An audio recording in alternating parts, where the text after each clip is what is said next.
Respected Prime Minister, Honorable Governor of Maharashtra, Chief Minister of Maharashtra, my colleagues in the Council of Ministers, Deputy Chief Ministers of Maharashtra, Governor Reserve Bank, all invited dignitaries, media, I'm here on a very happy occasion when today we mark the 90th anniversary of Reserve Bank of India. RBI, the Central Bank of India, has actually had a remarkable checkered history. It stands tall among its peers on several counts. Once in a century pandemic, the COVID, hit us. The RBI adopted and in fact deployed conventional and unconventional range of instruments to provide liquidity and to promote growth and to ensure financial stability. The two examples that I can cite and which can stand before as a classic example are the moratorium on loan repayments and also the liquidity infusion which happened during that time. Later came the Russia-Ukraine war. RBI's measures primarily aimed at two things. One, to address the inflation and the Forex market's volatility. RBI, in fact, has been one of the earliest to recognize the non-transient nature of inflation. One of the few central banks, if I may say so, to front-load policy rate hikes in particular.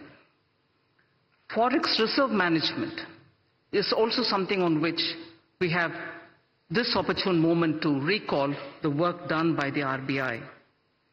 Building up reserves, including foreign exchange interventions.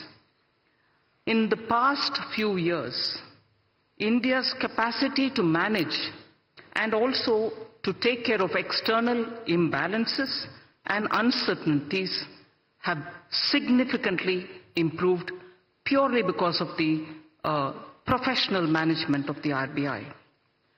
Rupee has exhibited lower volatility and orderly movements is what we notice of the rupee, and they are in relative terms to the rest of its peers. Managing India's banks is something which I'll recall at this time. A decade ago, balance sheet problem, today is a balance sheet advantage, and that advantage accrues to our economy. Collaborative effort of the Government of India and RBI, the asset quality management, prompt corrective action framework are all great functions well carried out by our true regulator of the banks, Reserve Bank of India. Fiscal and monetary policy coordination, as always, the Government of India is one of the governments like very many others, and RBI manages its debt, which is very important for government.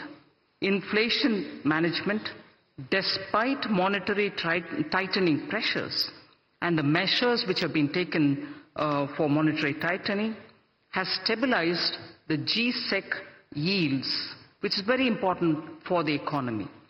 The stability in G-Sec markets has contributed to overall financial market resilience and investor confidence in the Indian economy. Lastly, the Bank of International Settlements, BIS, has mentioned significant role played by RBI in a very unconventional point. RBI's role in anchoring inflation expectations using communication policy is significant, is what the BIS has said. And I am sure not one in this audience would disagree with that. Apart from forward guidance, it was used for explaining the rationale. The policy of communication management has been used for explaining the rationale for the measures taken by the RBI.